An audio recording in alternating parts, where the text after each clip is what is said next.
You are listening to King's Court Podcast. Yeah. All right. Another episode of the King's Court Podcast. Hype.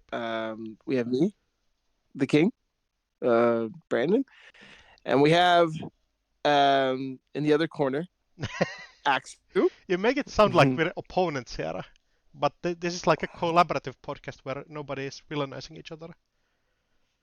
I don't know.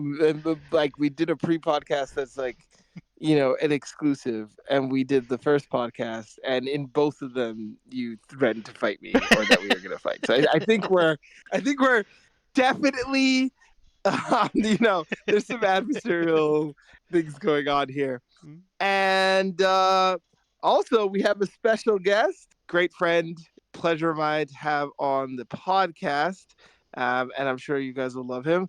The People's Champion! Jai's in the building. Let's go. I've never even heard of you guys. Who the hell are you? Yeah, the big fish don't listen to the small fish, you know. Like the People's Champion, Commentator of the Year. What else? Yeah, I mean, agree to this. I don't know. Somehow I tracked down Megalodon in the middle of the ocean and brought her onto the podcast. So here we are. I think I kind of promised not to say the People's Champion line, but oh well, it's too late now. Are you crazy? We're 30 seconds in, bro. I mean, the recording is 7 minutes already, but... I didn't promise anything like that, and neither should you, for that matter. Like, why would we do that? Get the Jai on. Brother, Listen. we need to scam her. To get the big guests. When you title this, if this is Jai, the People's Champ, like everyone's gonna like, you know what I mean? Like it's I refuse. You will not. I can put the like People's Champion emoji in the thumbnail even. Oh my god. Listen, and just like, oh man, one day you'll embrace your brand. Like the brand is like, it's just there for you. You didn't even have to do anything. I mean, except win a few tournaments. But like besides that, it's just there. But yeah, Jai, how are you? All right. Just chilling. It's been a reasonably peaceful weekend, all things considered. Played some games. Won an AMT. Can't complain. You also joined the Byte Cardback Club with me. Oh yes, I forgot. I guess one of us deserves it between the two of us. Yeah, you played a cheap as Novem deck, and I have put in hours of work doing the TOing, so the people can decide. I'm so sorry. Lol. So Jai, I'd like to start at the beginning. Okay. So, fun. Yeah, Ice Baby.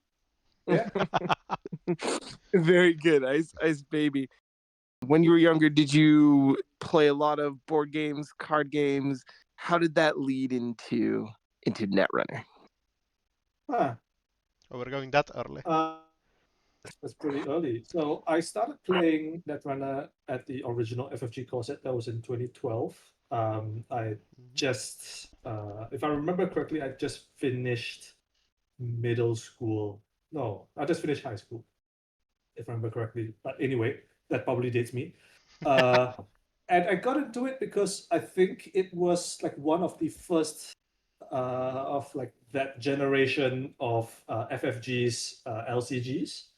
Right, alongside I think it was like Game of Thrones or something. The second edition of Game of Thrones around that time, and I was like a lot more into like the cyberpunk and sci-fi genre at the time. I'm still am, of course, and that's basically how it started. I was into like MTG for a decent amount of time. I still keep a commander deck, but I rarely take it out nowadays. Board games wise, I'm probably a little bit bigger on them now than I was back then. Back then, not really.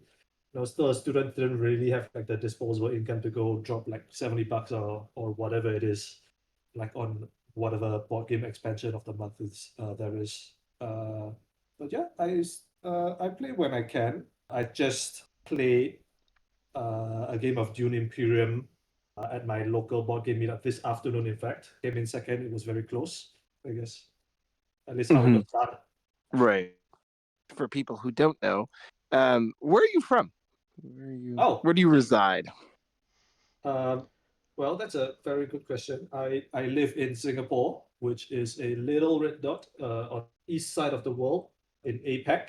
I think most of the old hits who were playing Netrunner back in the old days should know of Bioken Ben Ni, who was also Singaporean, but I believe when he was at his most famous, he was playing when he was studying in the UK. That would be the name that I think comes to mind when I say that I play Netrunner from Singapore. I don't know. You're Oh, probably right, more yeah. famous than them right now. I mean, I guess.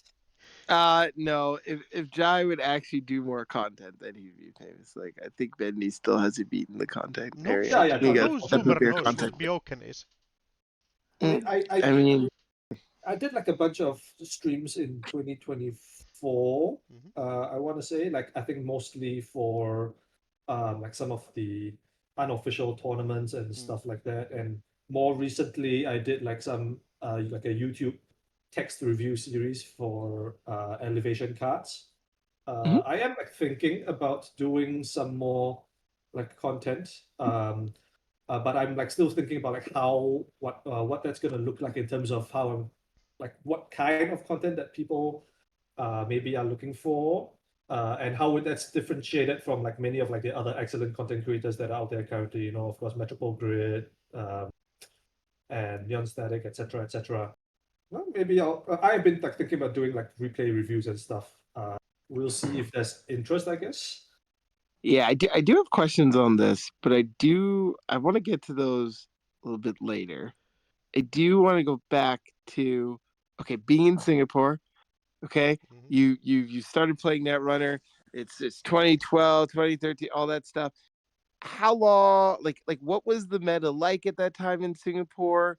Like, you know, did you like how long before you played competitively, or did you even play competitively at this time or in the near future? And yeah, what was it like? It's a very good question. I honestly can't remember what I played in like the first couple of years of the game.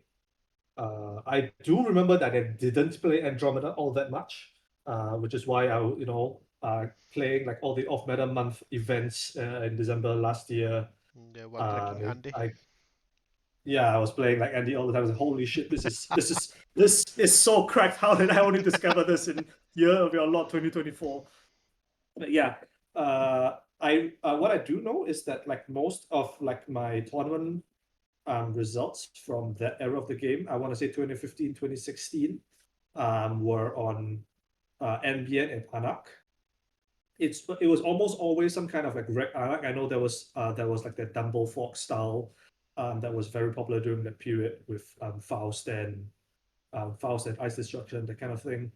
And I did play like a bunch of that during like the season, but when it came to like the big events like the nationals, I always went back to like red decks with, as I recall, it was York with net ready eyes and that kind of thing.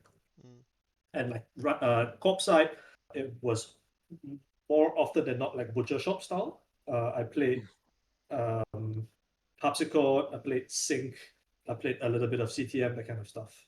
A little bit of a one trick pony. I will say that I did enjoy myself a little bit of Gagarin, vegan Gagarin. The less said about that, the better. Okay, the stories I have been told are that you just played PU Grinder, but like. Okay. Like That's what? a little bit later, right? That's a little bit later. Oh, you find your evil side after some point? Okay.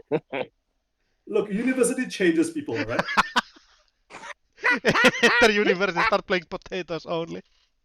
Yeah. I mean, look, so this is also kind of the story of how I met Ion Fox. We were in the same school, actually, the same like high school. He was like a couple of years my junior, but we didn't really interact when we were in school. But only after that, when he like started playing Netrunner, then yeah, we hung out a lot more. And he was like my unofficial testing partner. This was of course before the days when like either of us were in like testing groups or stuff like that. And we were all just playing like quite independently. I would say at that point he was probably more connected to me than me, internationally speaking. He had like, he had like links to like Orbital Tangent and some of like the bigger names, content creators at the time. But yeah, anyway, we were like testing partners, and yes, I played nothing but PU grinder, and made him sit opposite me and like play various with X number of Levy AR lab accesses and see how long he could last. Brother for real was So ill. really, yeah, well, no. Like what we've learned from this is, kids, watch out for university. Okay, it'll change. It'll change you. Look, Okay, bro, shit gets dark. bro, I'm not gonna lie. Engineering is a fuck. And that's all I'm gonna say on the matter. Go in there like Engineering is, like big-eyed chiller like NBN player, come out a PU grinder player. yeah, I would not want that on my Right. worst enemies. So in school you studied engineering? that's correct. Chemical engineering. Yeah, I mean, it was. I tell you what, it was not fun. It was not fun. But I mean, that's another story altogether, I think. Fair. What I will say is that I played PU. I don't know if that was the last like real deck that I played, the PU, which and this would be like before the game got discontinued by FFG. The license got pulled in 2018. I took a bit of a break. By a bit I mean like a pretty long break from that. Like for the next few years, I only came back in like 2022-ish, where I played like some events that led up to like some COs and stuff online that led up to APAC Continentals. And I think Yeah. that's like Yeah, the where break the meta, story right? really starts. Right. So I wanted to ask about that, like the break time and things like that. So number one, so 2012, 2018, you're playing all kinds of different decks and things like that. Then you take a break. So I guess number one, in the time 2012, 2018, what was your like the most fun you had, or like what was the great accomplishment that you had, or like favorite tournament or something along those lines in that time period? And then second question, did you like what was the reason for taking a break from Netrunner for 4 years? I mean, I know for myself it's hard to take a break from Netrunner for like a whole week. So yeah, Fair enough. addict I am. I would say I have two memories of um, playing like Netrunner in like the 2015-ish FFG era. The first is winning the Singapore Nationals in 2015. I was playing, as I said, Red Anak Wizard against, I believe it was RP Glacier at the time. Name of Bernard, very strong player back in the day. I'm not sure if he still plays anymore, but either way, very strong player. Came down from Malaysia, national pride on the line, so on and so forth. And I think I had like a 6 or 7 counter medium dig on R&D, and I was like just not scoring anything, right? And like, but I said I had the board under control, right? But then I could sweep the remote, I could sweep R&D. R&D is completely clear. I've wiped the board because I'm wizard. But HQ is like proving quite problematic to get through because there's like an assassin there or something like very annoying. And I get it to like a 7 counter medium dig. I was like, okay, there's no way. I have to just run HQ. I just have to pay through my nose like for this bloody thing. I don't even remember what the killer was. And it was a future perfect, and I win the side game for the win. And then he showed the hand was like 5 agendas after that, which made sense, in hindsight. Yeah. So that's how I won like Nationals 2015. The second memory was a lot more mundane. It was just me playing against a friend in like one of like the regionals, and I was playing noise, like that kind of street peddler noise, right? I can't remember the exact win con. It might have been Faust, it might not have been, in terms of breakers. I was playing Noise, and my friend was playing IG, and and this was like, I think, when bioethics had already been released, right? So IG was kind of a terror at that point. Oh yeah. And I remember thinking to myself, like, this Noise versus IG thing, this is kind of really like a World War One trench warfare meta, isn't it? That's one way of looking at it for sure. Yeah. Yeah. We just like, we have our like defense lines set up, and we're just taking shots at each other from across the walls. And yeah, this is, I mean, damn, FFG sure knew how to print some cards. They sure did. They sure did. And as for the second part of the question, what made me take a break? I think mostly because the local scene was so closely tied to the organized play, and like once it got discontinued, like a lot of people quickly like drifted away from the game. This I think is partly because, at least in the early days, there wasn't that much OP support from NSG, or I guess it was Nisei back in the day, for like the APAC region. Which is, I mean, completely understandable given the amount of effort they had to put in just getting everything off the ground in the first place. But it is what it is, and we're here now. Right. Great. Okay. We fast forward 2022. You're back. Null Signals, full fledged. They got like 4 years under their belt. So you get back into the game. So what brings you back? So as it turns out, one of like the old players for my meta still was conducting like ordering in OP kits like the GNKs and stuff, and running them online. And he contacted me one day and asked if I was interested in coming back, and I was like, I guess I can. I haven't touched this in a while, but I guess I can try it out and see like what the new cards are. I remember thinking like one of my first or second game back, I was playing Runner on JNet, and no, I was playing Claw, and my opponent was playing like, I think it was like a Hoshiko. It's either Hoshiko or Krim or something. Right? They played the Bravado, and I was like, okay, I'll just rest this border control, and the run is going to end. I'm going to get a credit back, and after the run ended, I was like, they got their money back. That's weird. Is the card supposed to do that? Shit's And bugged. I was like, Doesn't work. oh yeah, is this right? Is the card supposed to? Unsuccessful, right? I look at Dirty Laundry. Like, hold on, this card is kind of good. What the hell? So, Yeah, that day you found out that NSG printed a hell of a card as well. yeah, NSG. It turns out, companies print cards. Who knew? Yeah, so I mean, I come back, I get reacquainted with the meta.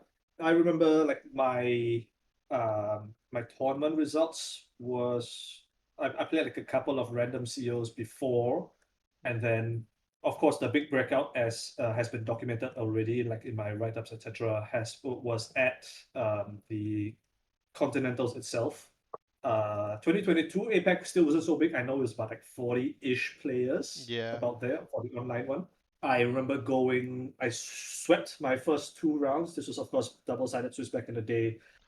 It was against some random Jintekis and stuff. And then round 3, I come across this guy, and I was like, okay, this is we are both 12 points. It's not a very large, it's not a very big event. If I offer an ID, maybe he'll accept. So I offer an ID, and then Soccer 234 says no. What a meanie.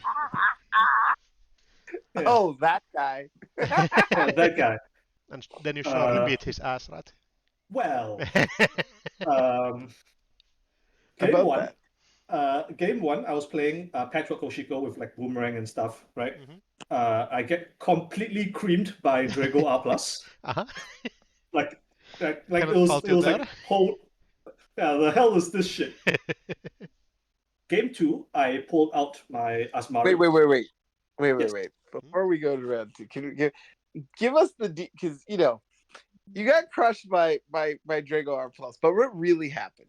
What really happened in that game? I don't remember what happened at that game. If you're thinking about what I'm thinking about, it doesn't come now. It comes a little bit. Yeah, the game Okay, in you didn't quotation lose your marks. soul in this round. Yes, No. the quotation Okay. marks. Got it. Okay. Go on. Sorry. I jumped the gun. Yeah. So game 2, I'm playing Asmari. Mhm. He's playing Led. This is the boat Led that went on to terrorize the rest of the season, right? Mm-hmm. At And least the the first Drago, version of it. Drago deck also did that. So. Yep. Well, yes. So I installed Double Advance something in a server. Like soccer is like not a too higher credit total, but I know eventually he decided that he was playing around hard hitting news, of course. I think it came up later on that he could have contested and still have been able to deal with a HHN, but that's a hindsight kind of thing, right? Yeah. And then he Yeah. decided to not contest my installed Double Advance because I think he had I can't remember, but he had something against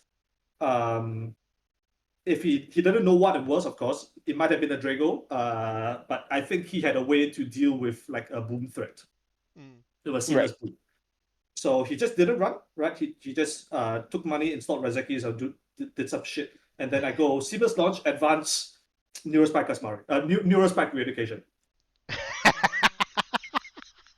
You were on that shit on the olden times? Yeah, in Oh, yeah. 2022. Yeah. Oh, So yeah. I believe, yeah. So if I remember correctly, this was Sokka's only loss of the entire tournament. He got cheesed by Neurospike on turn 5. Hey, we take those. Yeah, we Yeah, take I remember being in chat, him coming to tell me, and it was like, oh, and we like discussed it, and it was like, yeah, you actually could have just ran and dealt with hard hitting news, and like you were fine because the boat lad is just so busted. Broken? Yeah. Yeah. Like I think there was a way to just get misdirection, like, and you'd have been fine or whatever, and not having to not run. But you ended up IDing anyway. Yeah. So I make the cut, right? I can't remember. I played a couple of games in the cut, and then eventually I end up in the losers bracket against Sokka's teammate Ice Prisma, which of course your teammate Ice Prisma back in the day, playing um, the same Drago R plastic. Yes, and this is where we get to the legendary 7 times market forces in a single game. Yeah. Ow. Must have felt If good. there's any single game that can point to shaping my opinion of a single card, it's like it's that game and it's market forces. So one thing that I know about Jai is like in the future decks that that he was playing that were yellow, he refused to play market forces, and it was just he just had market forces PTSD for like just ever since, and it's understandable because he got market forces 7 times on a stream, and at the time it was like not only was that like it was jarring for everybody, like people who watched the stream, like it was red alert, like people were not happy. They were uh distraught. I mean, you that know fucking deck was basically like just kicking a dead horse and kicking it like 15 more extra times unnecessarily. Because you didn't have like a uh kill threat or anything Wait. in the deck. Wait, hold on. I'm just looking at my deck lists that I published, and it turns out, like this Neurospike Asmari deck is 40 cards. I did this in 2022. Eat shit, EA Sports. They're just copying us. What the fuck? Yeah. The hell? Oh, somebody leaking some footage of like not Yeti going through old deck lists and like seeing this list and being like, huh. It being on Youthton, it doesn't matter. Just we take this. I bet you can copy this without anyone finding out. you finally we got learned something today. That's funny. Yeah, soon you will look at the rest of deck list and find this like privileged asset list that looks surprisingly similar to a modern esports list. All right. Well, the work So, continues. so in this tournament, this is APAC Yes. 2022. What place did you end up finishing? I ended up 4th, getting knocked out by Ice Prisma twice in the cut. Yeah, Unbanned had a good showing there. First, second, and sixth. That was nice. That was just I breaking remember, through. yeah, I remember playing that year's ICC. It's a little bit less clear to me, but I remember I was playing PD and both Hoshiko. What I do remember is like the legendary Bridgman run of losing to Soccer in round 1 of the event. Of course, at this event's format, it was like pseudo triple elimination, just lose 3 times and then out, Yeah, right? the red 3 lives. So yeah, Bridgman lost round 1 to Soccer, but Soccer got a game loss because of a decklist issue. So Bridgman got that win instead, and then proceeded to not lose another game for the rest of the night. And uh, I remember Taktagut, who was the finalist, playing against Bridgman, and he was like, "I have to win this. I have to beat this guy how many times?" Yeah, and it turns out it was like the kill op that Yeah, the won that event. asset, Yeah, which is kind of which high. is the first in a very long line of kill op deck lists that multiple people have pioneered. With Bridgman, Man in the Moon, Yan Tuno, of course. We affectionately know it as Bridgman Odd in these parts. Sure. Yeah. Just Bridgman Odd. Shout outs to what was that one Therese gave you 2 credits campaign? Launch campaign. Launch campaign. That's Bridgman's favorite. Nice little one coster. And yeah, you just get that off of Maryland or whatever. Like, he loved that card. That card was so good in that deck. Okay, you're playing again competitively. You have from when we've talked, you've done a lot of work to help prop up and support your meta and get things they need. Can you talk more about that? Like how it was okay, you're back, you're in a meta, but like a lot of this is like happening online. How did you kind of get footing in person and like work with NSG to help get that going in Singapore again? Yeah. So I came back in 2022.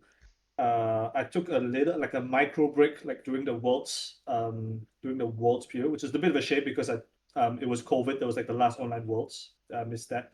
But after that, it was only until like really in mid 2023 where like in-person play really started up again. Honestly, I can't remember exactly how it started. It's funny, right? I can recall games from like years ago, but like you would imagine like these bigger events, it's a bit harder to recall. Brains are funny like that. But yeah, mid 2023, I think I'd managed to because the Now Signal store, the NSG web store, doesn't ship to Singapore or any part of Southeast Asia for that matter, right? But I did manage to talk to Luke Van Ryn, who does distribution for the Australian region, where the scene there is very big. I talked to Luke Van Ryn, and I managed to get some like orders of like card packs from him, which was a lot cheaper comparatively than what we were doing before, which was ordering of MPC. I think it was back at the time because like my God, the shipping was crazy to this part of the world. Yeah. From MPC? So that's how. Sorry, MPC. Yeah. Yeah. Doesn't those aren't those produced in China or something? Yeah. You would think that would make the shipping cheaper, but no. Turns out no. Oh, for real? What the fuck? Yeah, for real. Yeah. So we started getting a we had like a semi-regular supply of card packs going on at that point, but I would say it's like only really in 2024 when I got in touch with NSG to start doing like organized play I mean, of course, in 2024 they were still called nationals and that kind of stuff. That level of that organized play track, right? Yeah. And so prior to 2024, Ghost 00, who was the guy who brought me back, had been doing like once or twice a year online tournaments. Technically, I mean, he would call them like the Singapore online blah blah blah, right? Realistically speaking, there was only like 1 or 2 people from Singapore that would play before 2023. But in 2024, I had a chat with him, and then we agreed that I would take over and start using the OP track to do in-person events. In 2024, we had like the first and last Singapore Nationals of the NSG era in November, and we had a bunch of things before that as well. Okay, what were the like turnouts like? You know, when you first? It's okay. We had I think 12 people. It was 11 or 12 people for nationals. We had another 11 or 12 people for our more recent district championship. I would say that's a more impressive number because like it's the same number, but then we had less people that came in from overseas.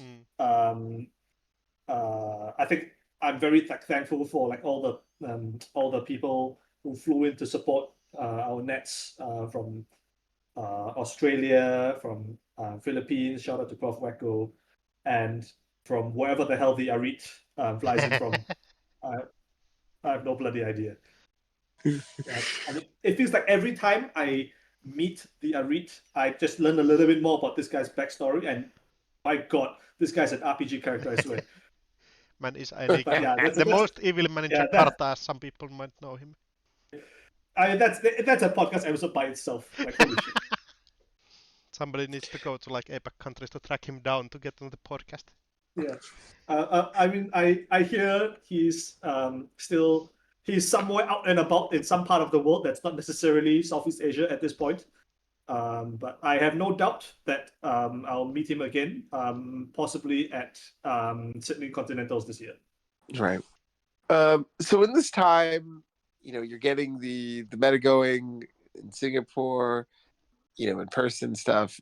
Like, do you also do any coaching, and how did you like encourage like more like newer players to like get into the game? It's interesting that you mentioned coaching. I've thought about it for like quite some time already, but I want to say like the only actual quote unquote coaching that I've done is with 2 other contemporary internationally known Singaporean players. Of course, that would be Iron Fox and Kira. I think I started with Kira, coaching her in like tournament etiquette. Not etiquette, but you know, like the difference between tournament and like kitchen table gameplay. Right. This was when she went to Barcelona for Worlds 2023. I'd like to believe that I helped in some small way. I contributed to her performance. And then that continued when all 3 of us flew into SF for Worlds 24. In terms of like coaching itself, I feel like I put a pretty high priority on like table management and being efficient with your movements around around the board.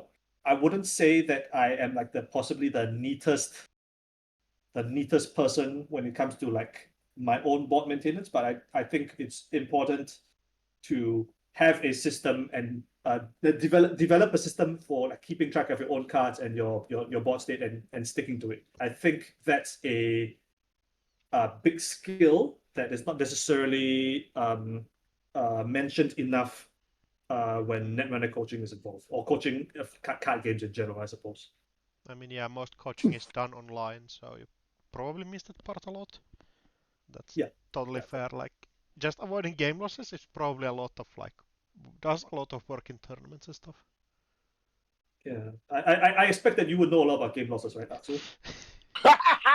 This can't be brought up every episode. Sure. Oh, really? Wait, shit. Am I not the first? Okay, damn. Gotta get in line, I guess. No, keep bringing it up. Nope, that's good. It doesn't work like that to keep reminding me that I'd stop doing them. We're all waiting for your misinterpretation of OPP. I'll just make my own OPP version that I can play on. That just let me do whatever I want. I'll sneak it through through Kror and Ysengrin and stuff. All right. Look forward to seeing it. But yeah, that's about it for like local meta and what I've been doing about it. Of course, there's like some more things planned for the rest of this season that I'm not yet quite ready to share. But we wanted the exclusive plug. Come on! There's nothing to talk about. I mean, I'm running like a league for my locals, like a asynchronous league, which is having like a reasonable take up. Getting people to actually like touch cards for elevations, release, and so on and so forth. Mm-hmm. Yeah, and we'll be hosting, of course, the mega city, our local mega city, sometime in July. I can't say exactly when yet. Still sourcing for locations. Places in this city are goddamn expensive, I tell you what. I can imagine. I am a terrible planner. I procrastinate a lot.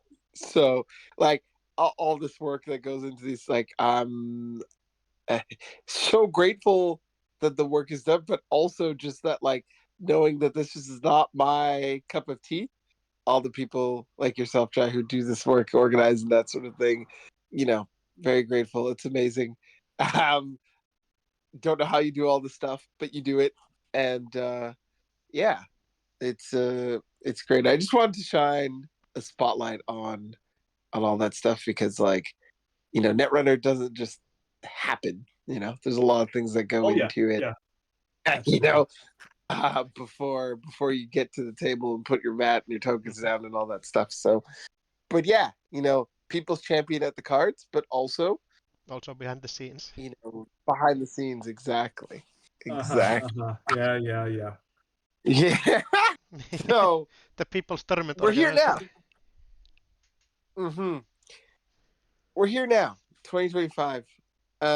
We're in a very interesting time. Elevation. Meta. Let's say quote unquote no FFG cards. Interesting is for sure a word for this meta game. Correct. Jai, your thoughts so far? Interesting is a polite word to use to describe this metagame. I'm surprised that a podcast that I would use that word. Yeah, exactly. Yeah. Well, okay. You're like I don't want to steal your thunder. Like if you have the hottest takes, I'm leaving it up to you. You know what I mean? Is letting you call it shit before him. Correct. Okay. I have my feelings on this matter. I would say, like, the following sentence is going to be like a disclaimer is more vibes based than analysis based, right? But if I had to use one word to describe the meta right now, it starts with C and ends with Erst. When you said starts with C, I was like, oh, he's British or Australian. That's not where I thought you were going. Yeah, but that's my vibes-based analysis of this meta. It's like you will be like playing like some runner deck, and you run into HB assets, right? And they will sneak a transcending past you on turn 2 or 3, and they're like, oh, okay, I guess we gotta go through this shit. And then you start checking remote and clearing all the stuff, and ability bearer gets rest. They have to clear the wage workers again, and you trash stuff. Eventually you steal some cards, which is good, and then you get measure response. Then you stand up, shake your opponent's hands, and say GG. Yeah. And don't be salty about it at all. Yeah, you stand up, you say GG, and you turn around and leave, and like this is the same whether you're playing like in person or like online, because it makes me just want to stand up and walk away from my computer for a while. Yeah, touch some grass, Okay, but we've had some, interesting or cursed or whatever word you want to use metas in the past. Like, to help better understand, like, scale of 1 to 10, 1 being really like extremely cursed, and Okay. 10 being like this is the best meta of all time. Where does this kind of land for you? Okay.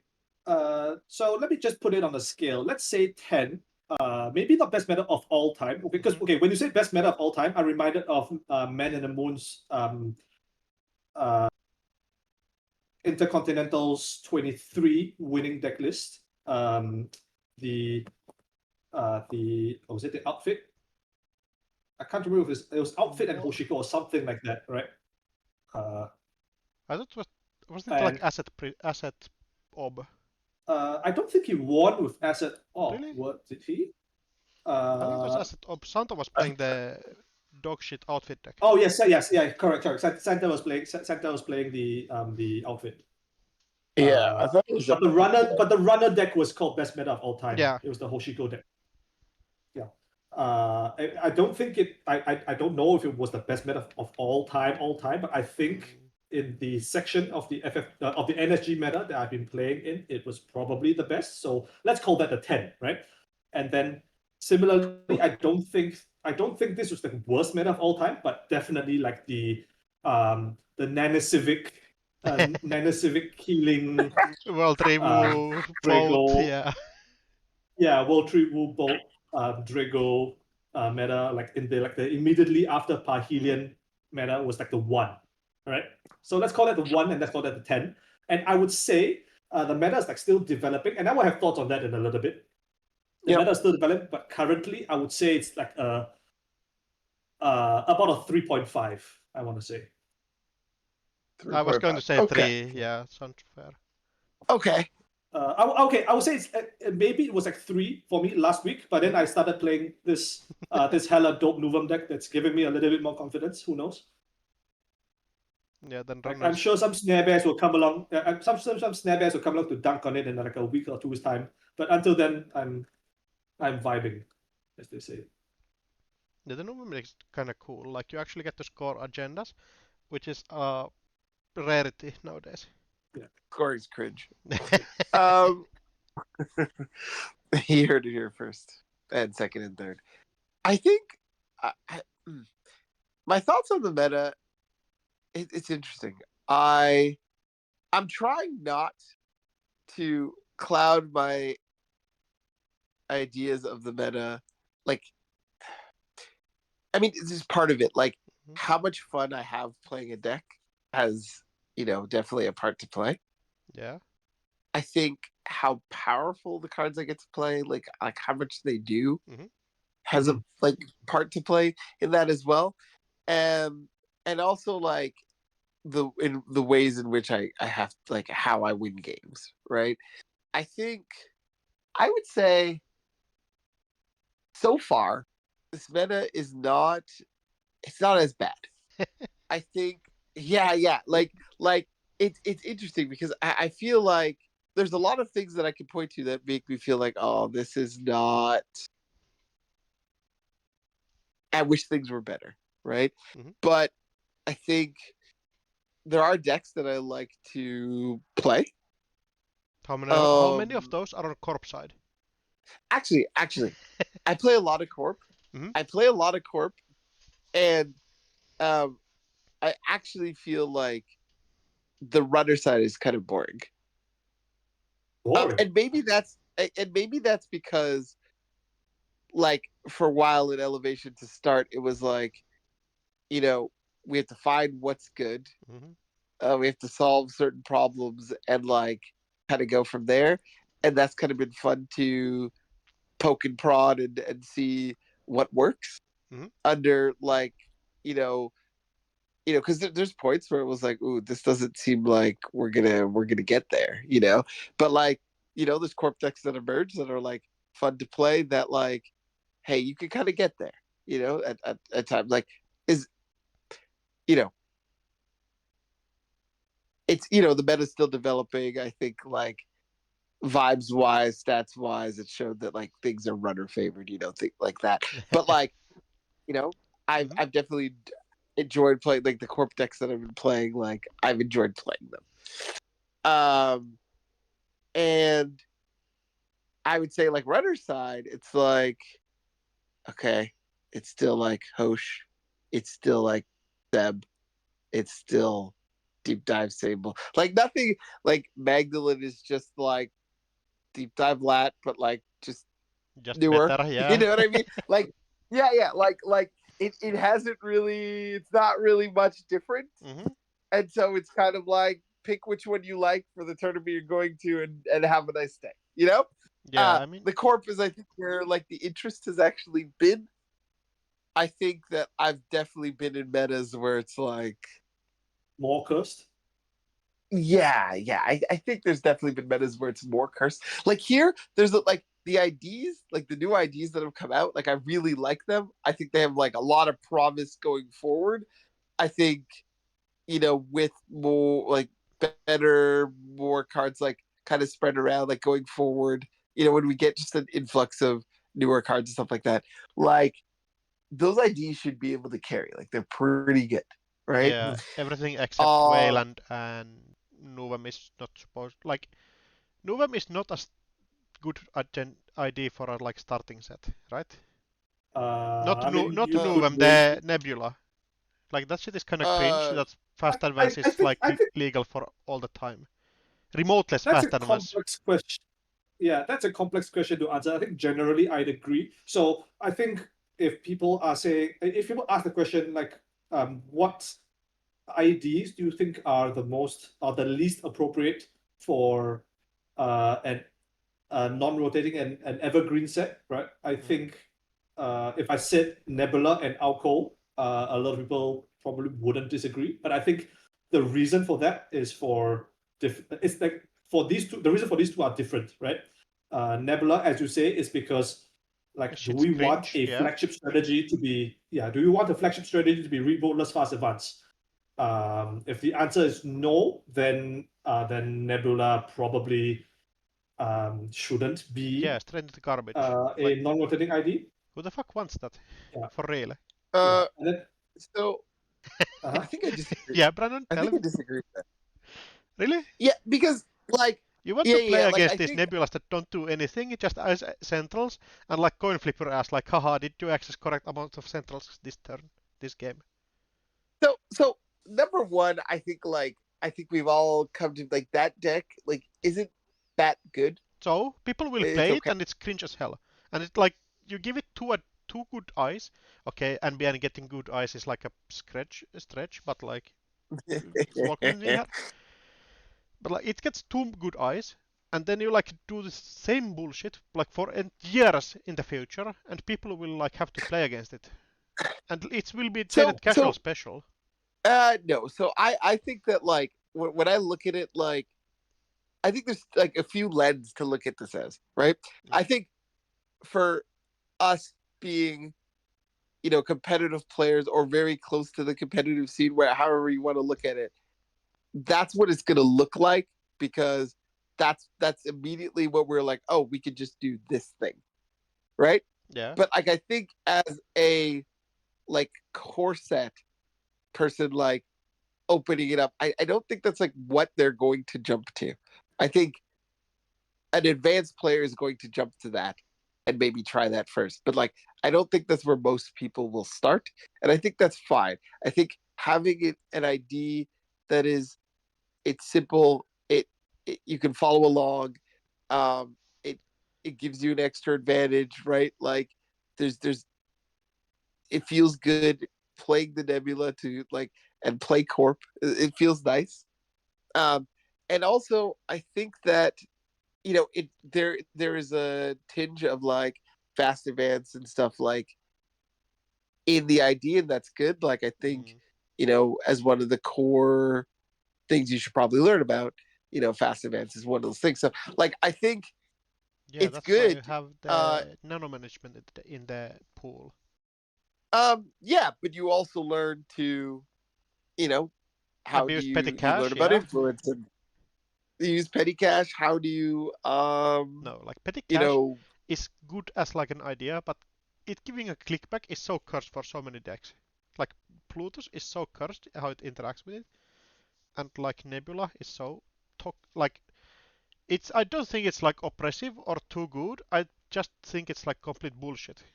I think these things end up working themselves out, right? As you said, I don't think it's too good, No, people but I played also Shell think Game that PE for like years while it was bad.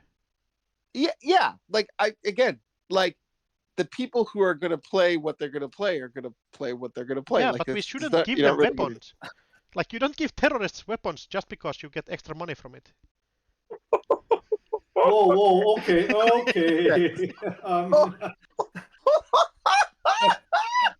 shipment right. of shipment of 800 Toyota pickup trucks. What we've learned is all Shell Game PE players are terrorists. That's what I took from that. I get what you mean, but I think that like as much as you or I may not like a particular archetype, I think that they all have a place, right? Remoteless fast And advance shouldn't, for real.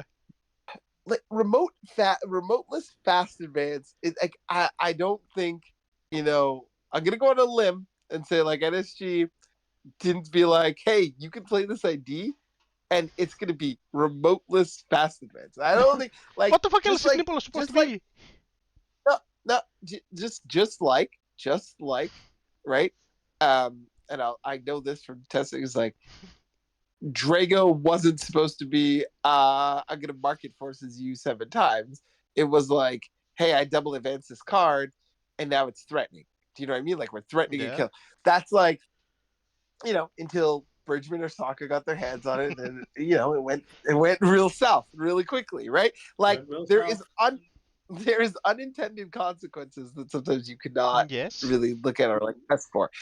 But again, I will say that like this fast advance Nebula, just like don't be one of those casuals, Aksu. just like be better at the game and win, and it's fine. Like just do that. I think You know, I will it's not just really start that good. conceding every single Nebula game. Like I did for PEs. Oh my god, you're giving it the PE treatment. It's not even Yeah, that bad. 100%. It's not. It's not that bad. Come I'm not on. wasting Not 50 minutes of my bad. life while my opponent like types good like have fun 15 smiley faces. I think you're more upset at the smiley faces than anything else. Maybe. Okay. I guess this is the Nebula conceit meta now, huh? Yeah. Yeah. The conceit list now Nebula's right now not. is that and Pravdivost. I'm not playing against either of those. Okay. Honestly, Pravdivost, the games can end very fast. Just run everything. Eventually, you'll just die. Yeah, but that's like the opponent will be happy after that result. They're not happy after I concede, and I don't want to give them happiness. I think you grossly mischaracterize like the people Playing Pravdivost, I don't.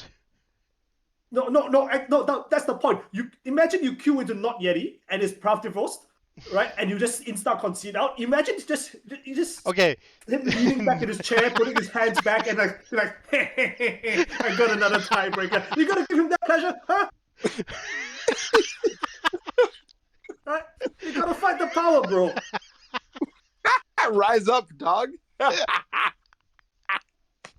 Okay, I guess it's You different when you know the your opponent. oppressors, okay, Aksu?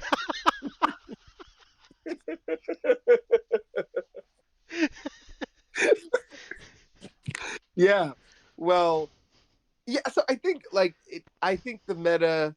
I'm gonna give it some time to develop and see what it is. I get that like the certain archetypes on the corp side that are winning games, people are not like a fan of. I don't really have a problem with what they call runner or corp prison Yeah, or whatnot. we know you're like, evil, brother.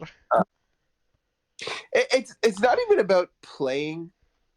I think it's more like I don't think that the Alco, like I think the ID is cracked, and I think like that's awesome. Like I think what it does is awesome. Yeah. Because it's like it's cracked, but it has like a time limit, right? There's only so many cards. Like unless your deck is like 200 cards, like you can only do the Alco so many times. So you have to win in that amount of times before you just have to stop using your ID because you're gonna deck yourself, right?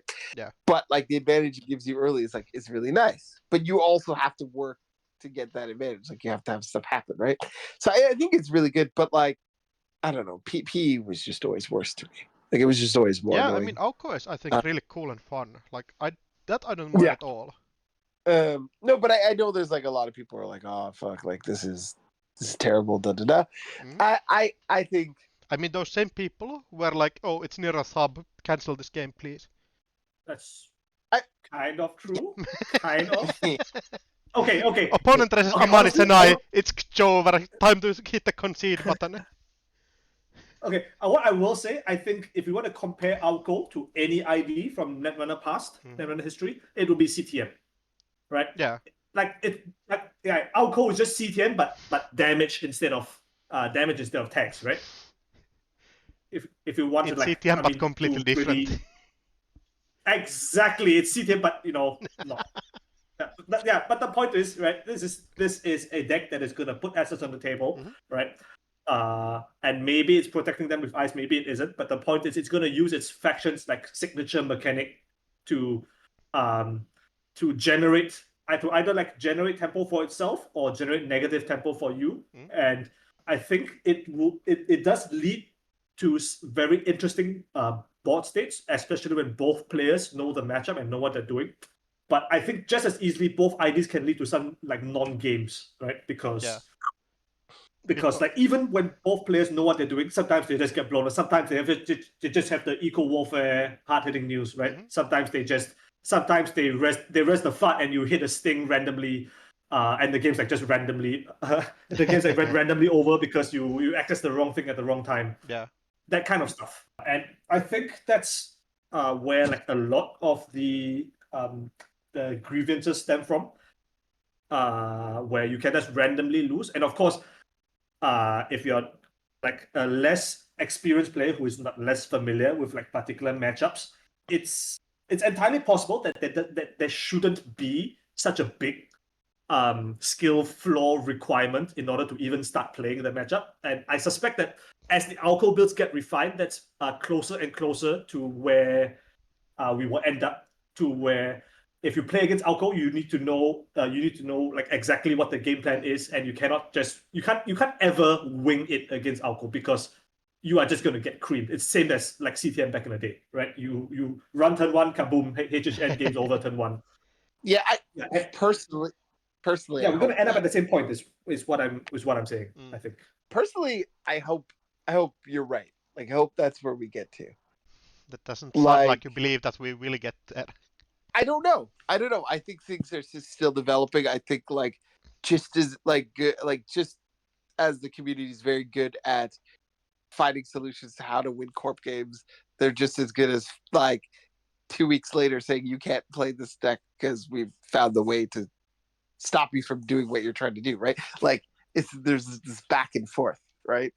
And I think that, but I hope we get to where it's like, oh yeah, like you really need to be skillful to play against this matchup or know what you're doing.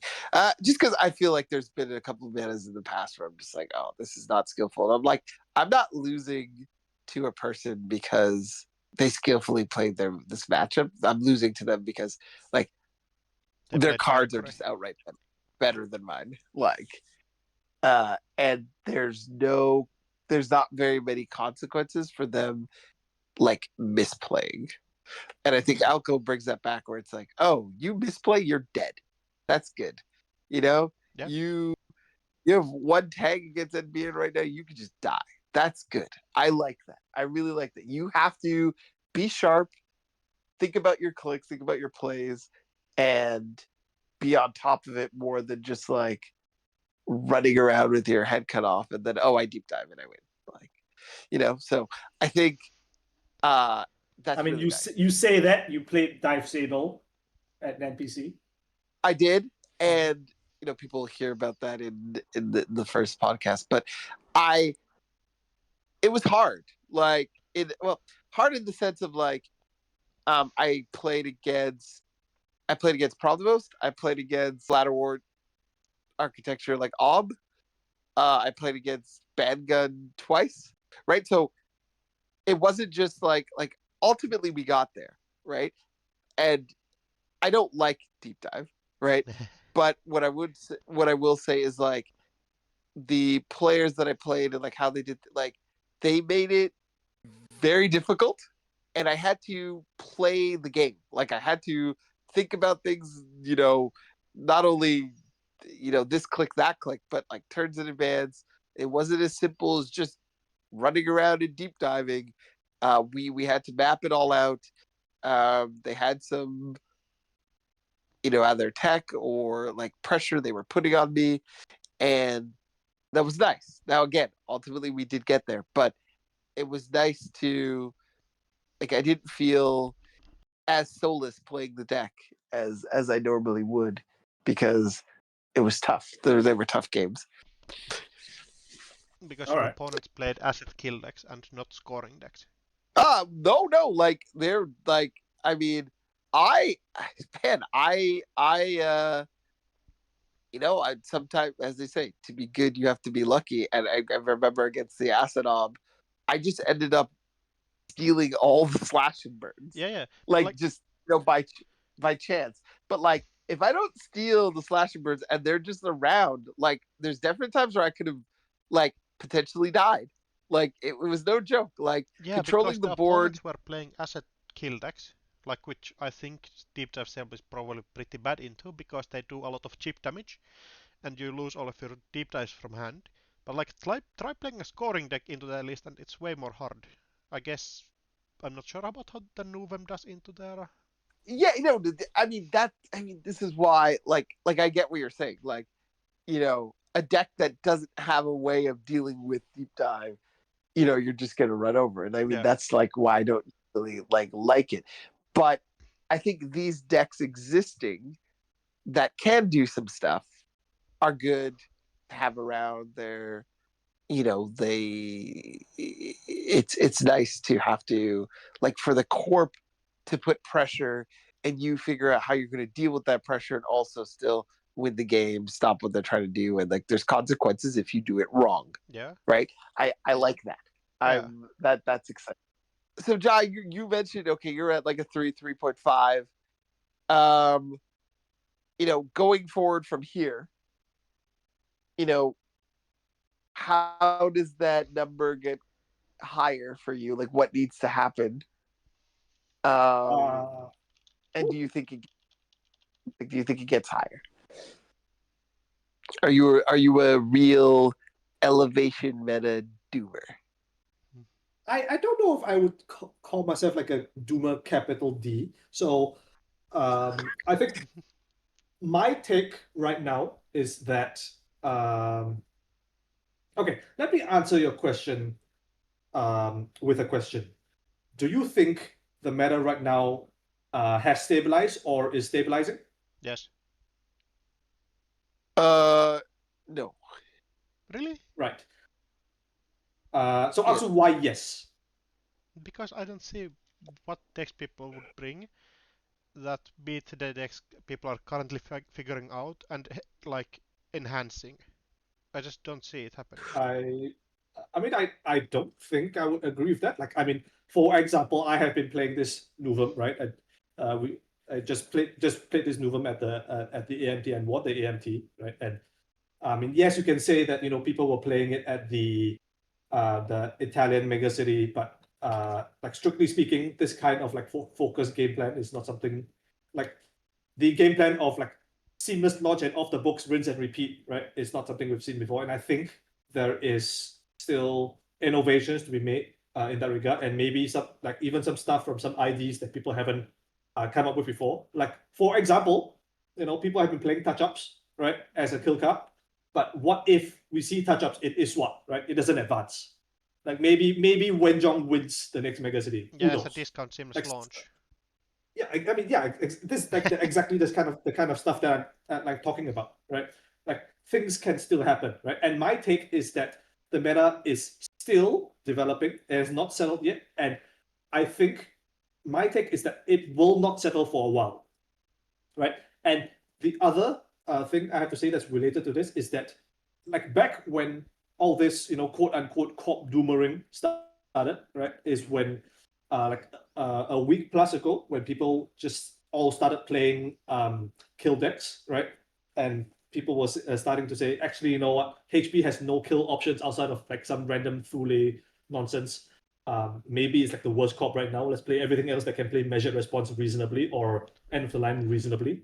And I want to point out that in all, we have seen this kind of shift towards kill decks before in metas past, but we haven't seen it this early into a meta. Right? We have never seen a shift towards kill decks 1 month into a new format, a new rotation, right? And that to me signifies that the meta is shifting and advancing at a faster pace than we've seen before, right? Mm-hmm. So if the meta is moving faster at a faster rate than we are anticipating, right? To me, that indicates that the meta has not settled, right? It will continue to not settle because people are finding more and more things, right, on a weekly basis.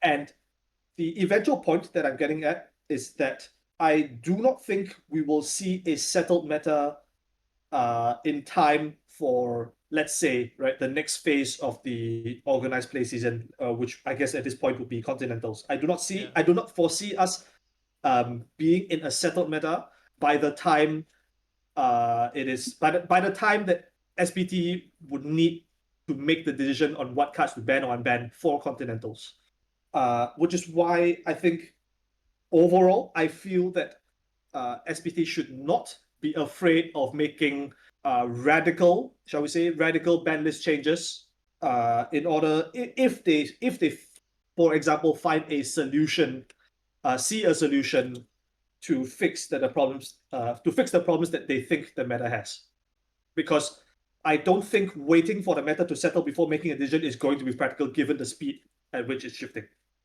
That is my overall argument. All of which is to say, yes, I hear you. I hear what you. I read what you are fucking typing to me. I am not gonna say unban Cyberdeck Sandbox, right?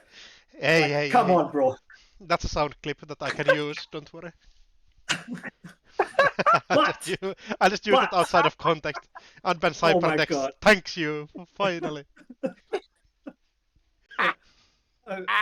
But I think there is room for experimentation in the ban list. I don't know if it's too I would say 90% of the cards on the ban list are kind of radical to unban, right? What I will say is if SBT tomorrow says that they are putting a purple tint on Cyberdeck Sandbox and re-releasing it, I will pretend I didn't see anything. Let's all just agree that Cyberdeck Sandbox was a hair spiral card in the first place, right? Yep. And we can all move on with our lives, and problem solved. Everybody can go home. Meta is fixed. You're welcome. PD, you're welcome, everybody. PD is good again. Meta is fixed. Can you imagine you play poultry, you score a sandbox, you get a perch, you get money, and then you look at the top 3 cards of the deck. There's a virus in there. You put it in the tranquility remote. We're gaming. I don't think I want to play quadrant even then. I was gonna say, I don't think this is strengthening your case, John. Forget having you reimagined as a HP card. I think everyone on SBT is definitely running the other way. I'll find that example. Come on. You took my Lumen, all right? You can give me this.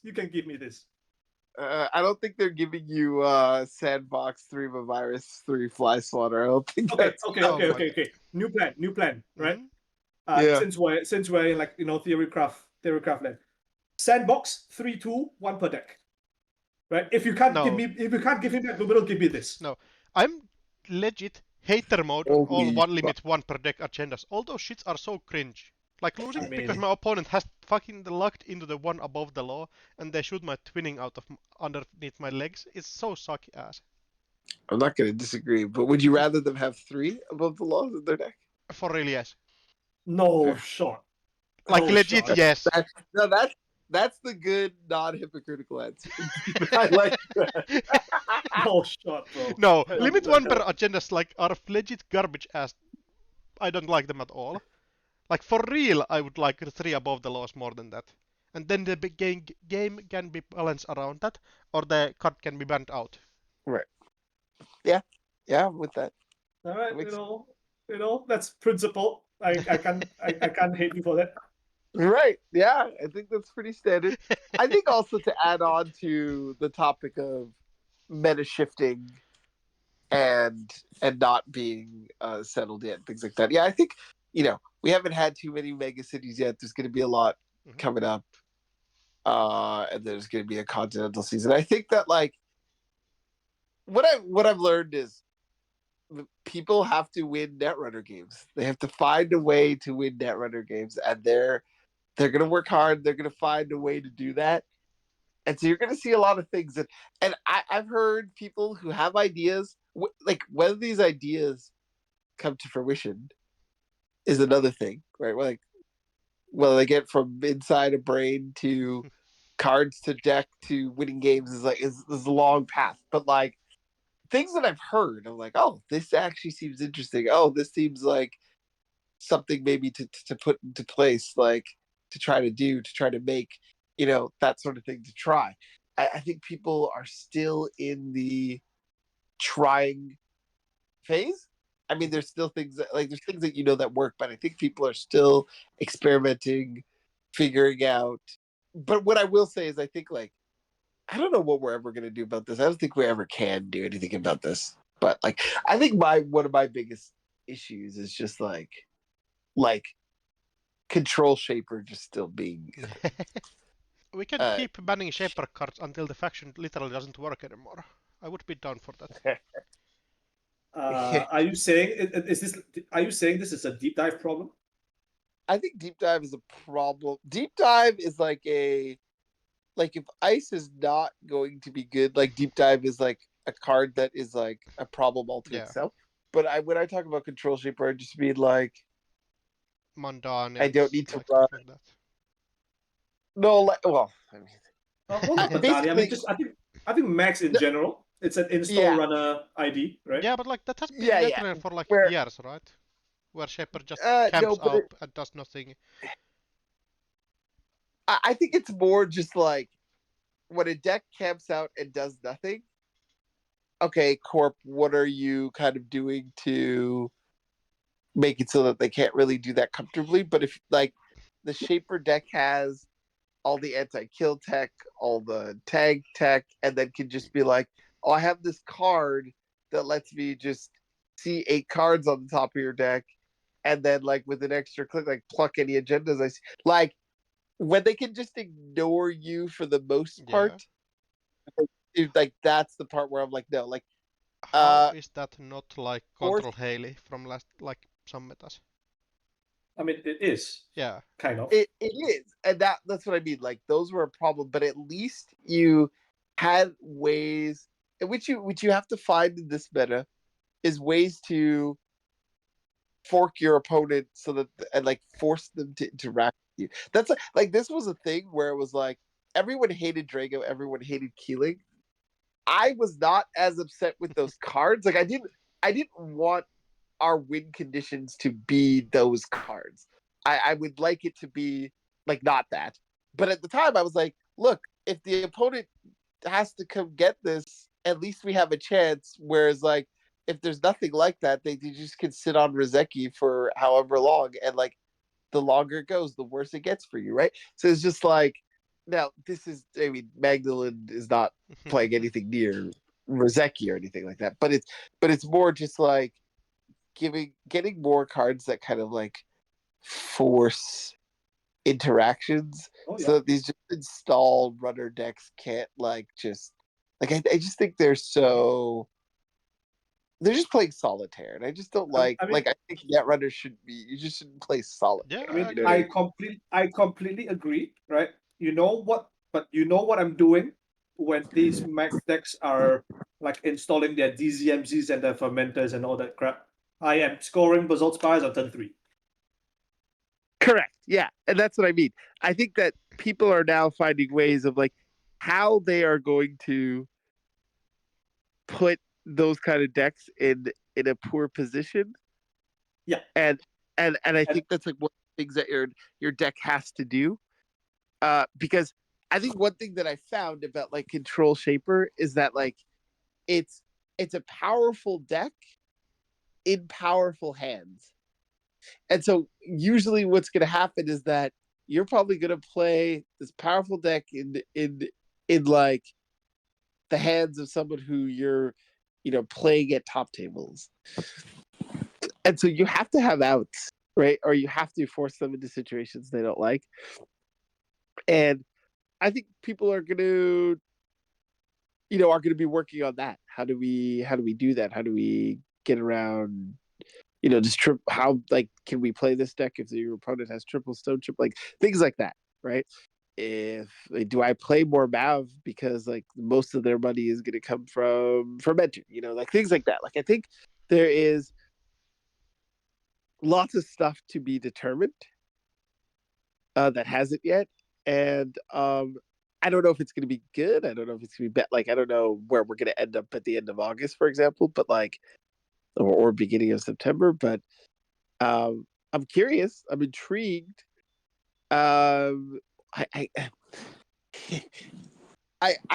wow. I don't know why we're agreeing so much, Jai, but I think my also take is that like I hope SPT, like unless it's like the only cards that I would want to see gone, and I'm not sure if like this is going to happen now or this happens post content or whatever, or happens at all. But like the only cards that I'm like, oh, I really don't like this card is Banhar and Deep Dive. You're not taking Banhar Like away there's from other me. cards.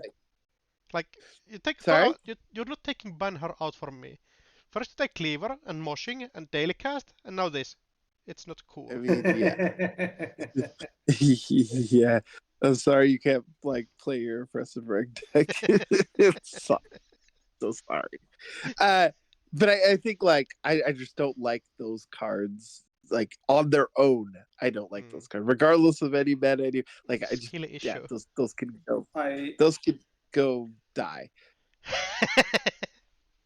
I mean, But so I think what I will say is that I think I made my competitive name, especially in like the last season in 2024, playing like rush decks out of HB. You can't Asa And as a rush deck. yes. it's okay. Rush is not like a complete description. It is generally speaking it's a semi-horizontal tempo deck. Yes. Yes. Yes. Yeah.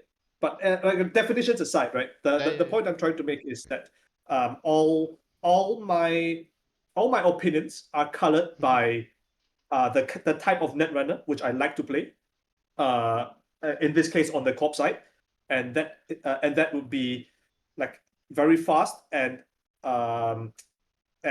with the idea of putting as much early pressure on the runner as possible, right? Yep. And in the last meta with Asa, and that was with putting a bunch of shit in remotes and like threatening stuff in remotes. Maybe it's Hollow Man, maybe it's Cohort Guidance Program, maybe it's the powers that be, and forcing them into forcing the runner to engage with my remote servers instead of beating up my single eyes, no eyes centrals, right?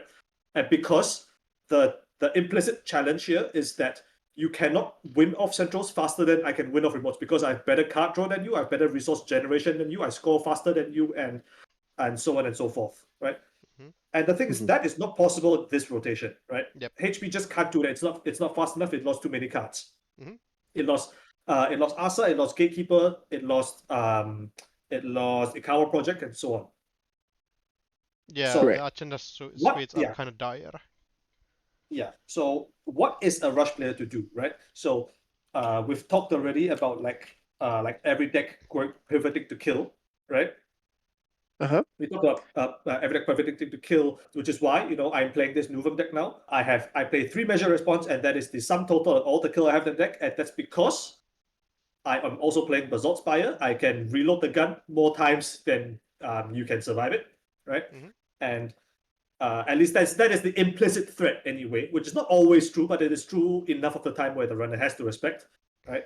And in the meantime, I am using the absurd amount of money that I generate from the ID, from petty cash, KPI, to power through just a single remote this time, but this single remote has like a lock jam on it, it has a hammer on it or whatever. Like you are going to have to commit resources to get in. And once again, the same challenge remains that because I have off the books and that lets me tutor more agendas from my deck, I can, even though we're in a different rotation, in a different faction, I can still score faster off the remote than you can score from centrals, and therefore come and fight me on my remote. Mm-hmm. That's like my mentality as a Rush player, right? And I think going back to the original point, this is how I engage with the game, and like where like my corp side opinions are shaped. In conclusion, ban Banha, I'll be very happy. No.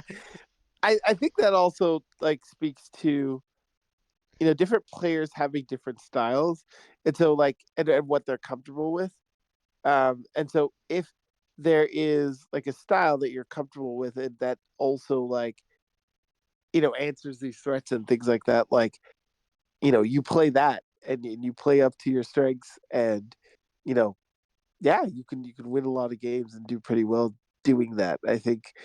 Yeah, I mean D won the showdown, right, with Asset Jinteki, which they got second at Worlds with. That's not a surprise. Yeah. But it wasn't just Asset Jinteki. There was a kill. Yes, like there's a specific style there. Yes.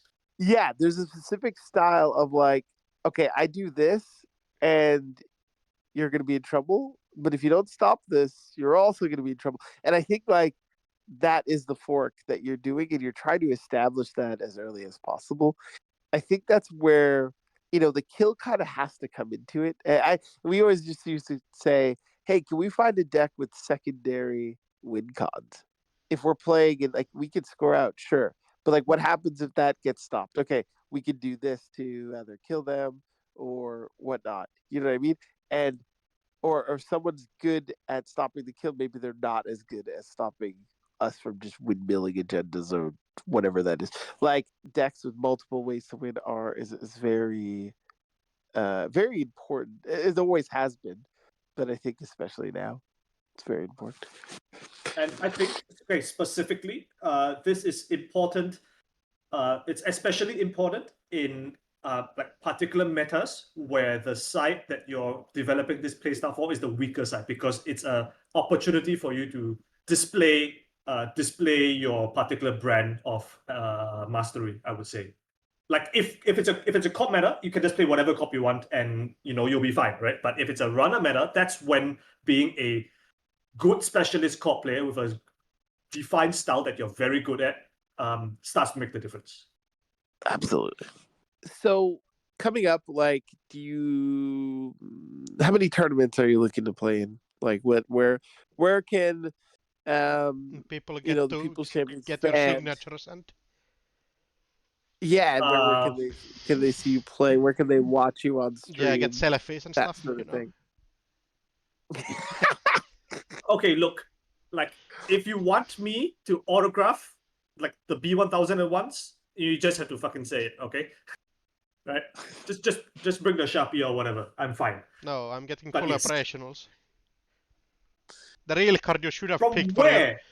No, I'll make them. I'll print your face on one and make you sign it, because that's the card you should have picked as the champ card. And you left it in the dirt. When I was called on to select the card, I was I wanted to put my face on. I was like, if I foresee myself playing fully operational in the future, do I want to be seeing my face every time I play the card? No, Yes, I don't. yeah, 100%. It's cringe as hell, Stunt bro. on them, brother. No, I would like, if I had to pick, I pick like Rashida in last rotation. Everybody has to see my face at that point. Rashida Aksu? Is that what? Rashida Aksu. Yeah. Yeah, but I mean, so like I mean to go for the tangent for a little bit, like B1001, I have like a little bit of a history of the card because of like the 2023 season. Mhm. I played like 10 R plus assets, right? I did play B1001. There's a whole little thing about it being Moon Knight, etc., etc. And I think Ben Gillette did like a fantastic job with the art. Sorry, Brandon. Yes, this is an art tangent. Yeah, I think he did a yeah, he did a great job, and I especially like the parallels that he did like with some of the inspirations that I was like pitching for the car. Like for example, like the Cyberpunk 2077 stuff, like with like Phantom Liberty. But that's going a little bit too much into the weeds. But yes, I very happy with the art. You cannot convince me that Fully Up was a better choice. I'll stand by this. Like if you walk up to me at Sydney Continentals, and you shove like Jai face Fully Ups into my into me and tell me to autograph it. I was like, you know what, fine, I'll do it. But Okay. you know, Deal. God damn it. You promised now. Yeah. It's Yeah, but I would say like B1000 was absolutely not the wrong choice. Right. The card is pretty good. So yes, where can we find you? What's going to be coming up for you? Sydney Continentals in August. We'll be there for the weekend. Gonna have a good time, I think. Before that, probably some. I'll say some. I'll try to make as many of the online megacities as I can, because like, God knows I'm not gonna be able to play my own one, the one I'm organizing. Just collude it, bro. Yeah. I'll pencil that into my calendar. Collude on Singapore megacity. But yeah, I think, I mean, other than like AMTs or whatever that's happening, maybe there's like a showdown that's a good time zone. Shout out to Man in the Moon. That is about it for the season. I'm not gonna say I'm not gonna make it to Worlds, but it would have to take some very drastic change in circumstances for me to be going, I think. No. So we just need to set up the fundraiser? I mean, yes, Run Together exists, etc., etc., but No, you know, like the Jai specific one. You get to join the world's fundraiser. oh my The god. People's Champ fundraiser. Let's go. You heard it here first, folks. Yeah, Jai needs your help. I'm making the donation link and running away with all the money that we gather. Oh my god.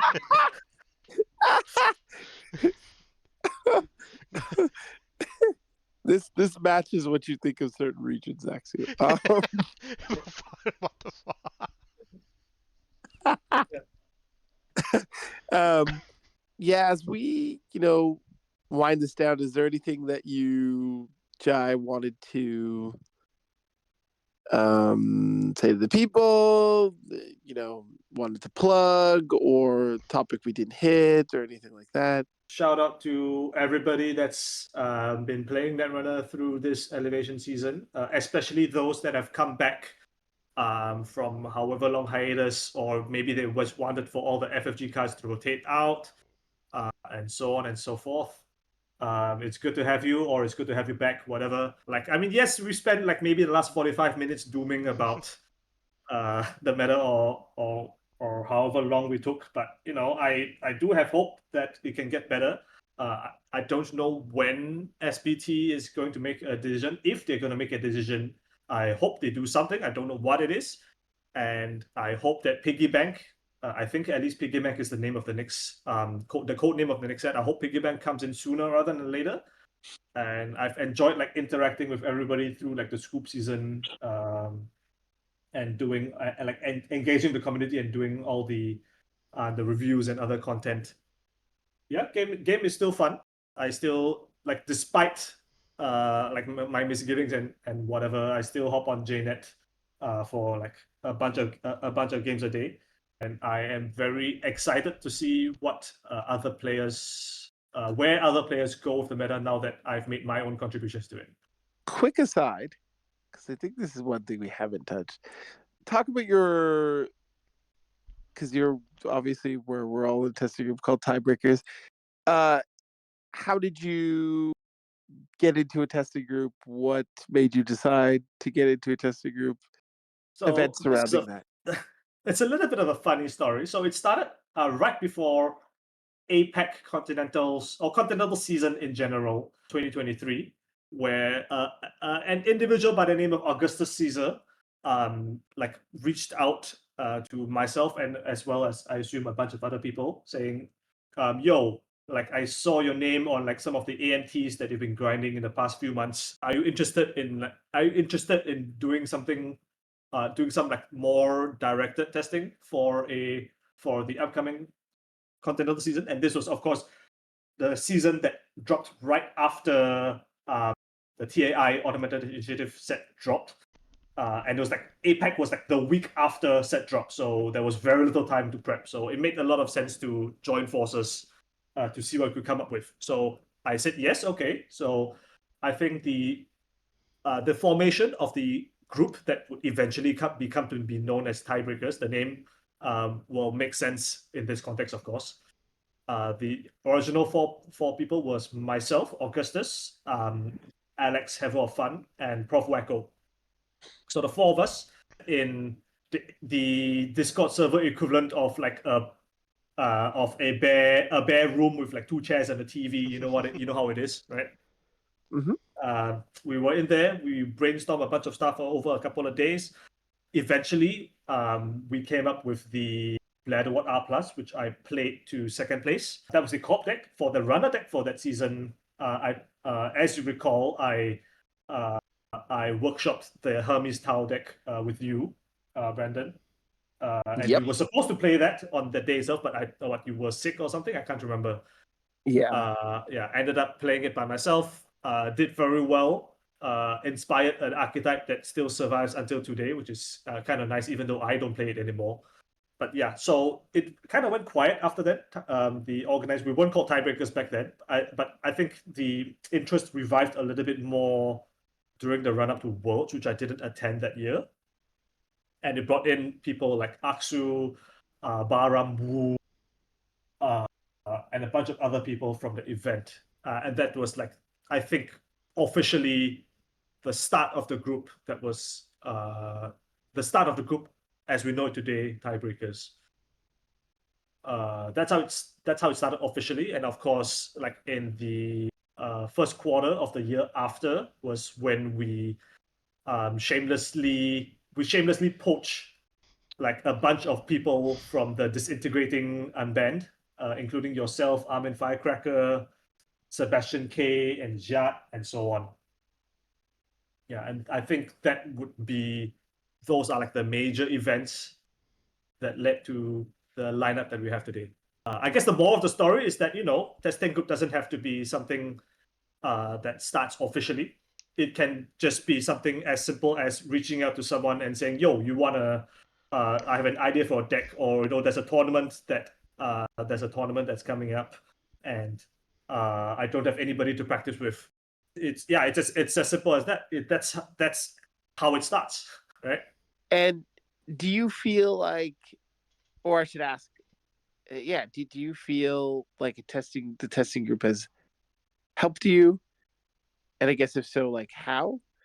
Do you feel like a testing group is integral for somebody to be successful at the game, or is it, does it just add like so and so amount of value, or maybe not any value at all? Yeah, what do you think about that?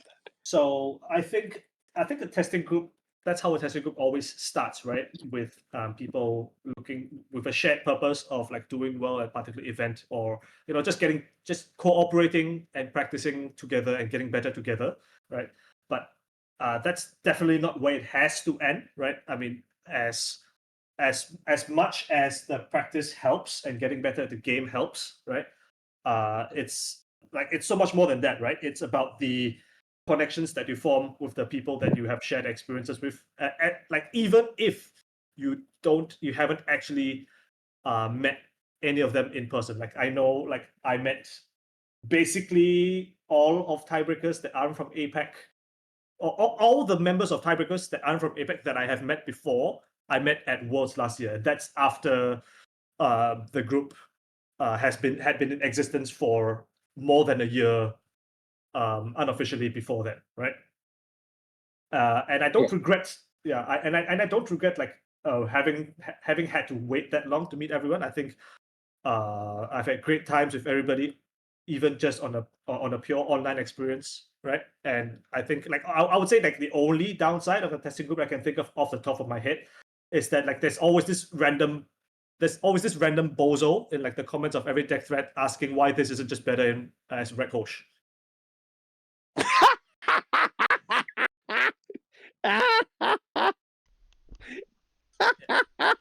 Hey, somebody has to keep it real. Yeah. But yeah, So I mean, if there are like shared experiences with like group members that you can bond over, maybe you like playing Subway Surfers or whatever the hell, right? I remember very memorably when we were watching CBI earlier this year. I think it was the cut. I think it was either the cut or one of the different pods. I think it might have been one of the pods actually.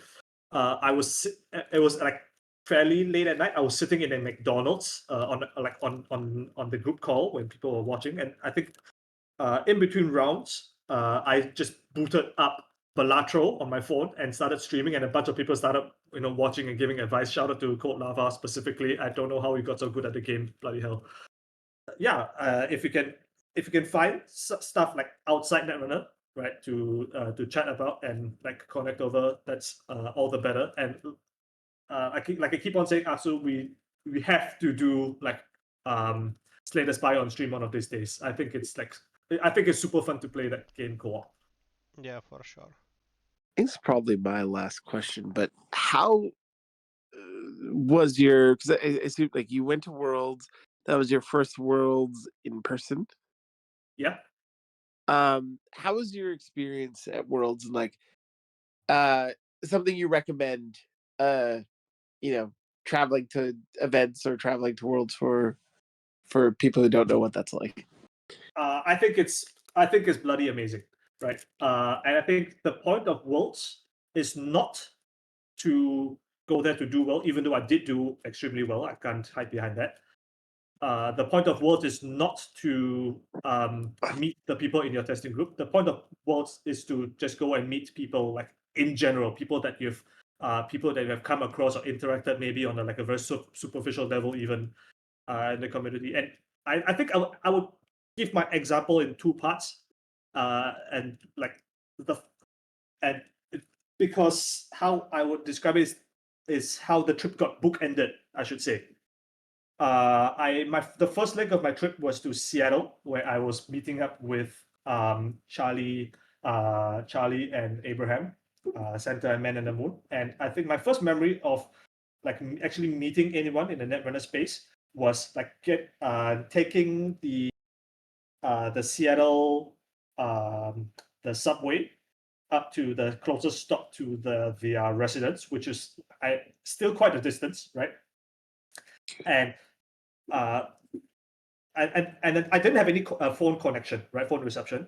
But then when I was still at the airport, they said, Charlie will come and meet you, or something like that, right? But the thing is, the station had two exits, so I went up by one, and no one was there. So I walked up like this pretty flat hill all the way to the other end, and at the other end, I see this tall, skinny guy, right, just holding up like a piece of paper that says "Jai" on it, right? And he's like just waggling it at any like vaguely Asian looking guy who comes in his direction. Yeah, that's me.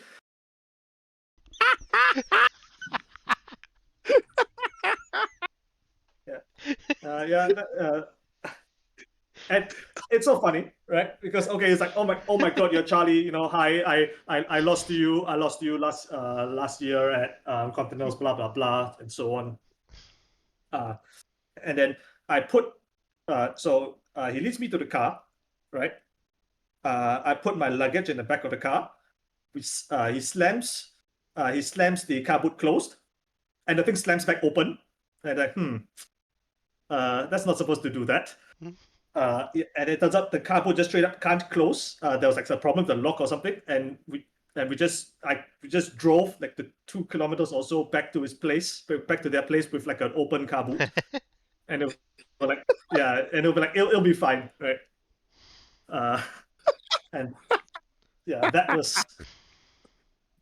was a very interesting welcome to America, I'll tell you what. Yeah. So that's like my first experience in America, like the opening, and the ending of it was, I took like a few days after the event, to just to do like some actual tourist stuff. I did like a trek with some people after, I think on the Tuesday, I believe it was with Beer Jock and with Kisra. That was fun.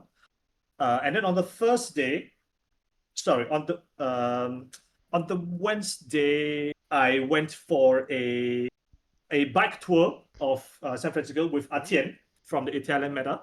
We rented some e-bikes and rode around the city. It was extremely fun. Yeah, and she very graciously let me crash her motel room on the Thursday night.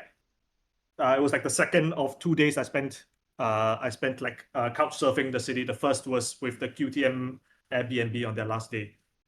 But anyway, so I was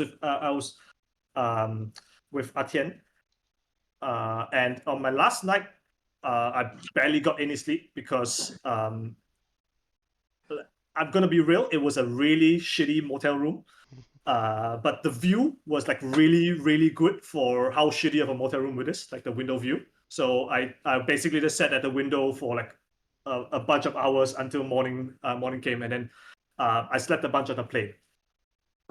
But yeah, that was like my last memory of my world trip, and I think it's like very different tempo how it started and how it ended, but I'm very happy that it happened. And of course, everyone that I met in between, I could go on for like hours and hours about my experiences, but like everybody I met was great. I hope that they were as happy to see me as I was to see them. It's a bit sad that I won't say never, but probably won't be able to do the same thing this year. But I mean, that means I'll just treasure the memory even more, right? Absolutely. I speak for myself, that it was definitely a pleasure meeting you in person at Worlds. It was a highlight of going. I remember saying on the ShadowNet podcast, I was like, ooh, I think I'd rather go to UK Dance than go to Worlds if I had to choose one. But I was like, one of the things... Yeah, absolutely. Yeah, because US sucks ass. Because, wait, what? US sucks ass. No, it was like, it was more just like, I wasn't like down, like I was very down on the meta, and I was like, at least if I go to UK, like I can then, go to other places in Europe and like make that a whole trip as well. Versus like if I go to San Fran, it's just like it's gonna be for Worlds, that sort of thing. But I said one of the things that like I wanted to like is a chance to actually meet Jai in person and other typers that I haven't like met in person. Yeah. I mean, yeah. I think it was very fun meeting you in person. I got to experience Hurricane Brandon firsthand. Let this be a warning to anyone who listens to this podcast, right? Do not share a hotel room with this guy. Holy basado. You don't fucking know you don't know it. Brandon has some friends that are way worse.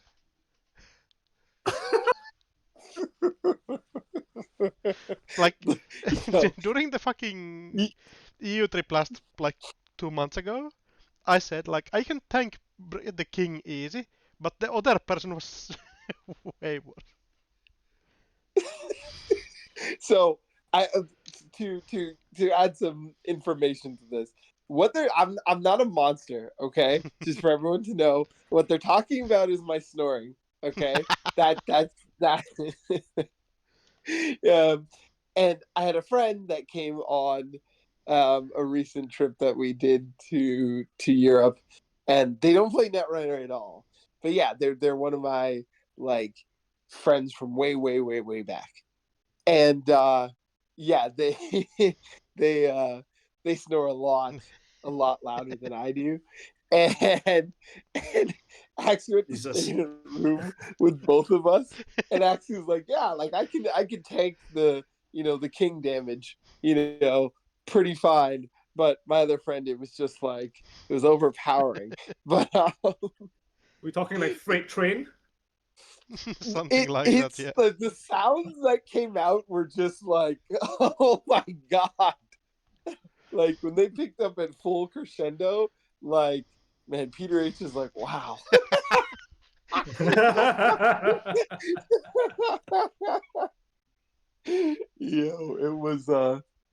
It was epic. Nah, don't worry. You just bring the earplugs, and we can still share a hotel room. It's fine. It was a good time, fun time, and oh yeah, also very good results for the both of us. Oh yeah, I complain. You got fourth, I believe. Yes, fourth. Yeah. So fourth and seventh at Worlds. Pretty decent result. For sure. Aksu, do you have any other questions? I don't have anything. I think we have filled our quota of 2 hours, and Yes. we probably can be shutting it off. Yeah, it so goes fast, yeah. Jive, yes, definitely thank you, for coming on, for giving us your time. Lovely. It's been great. Yeah. It's been a fun 2 hours.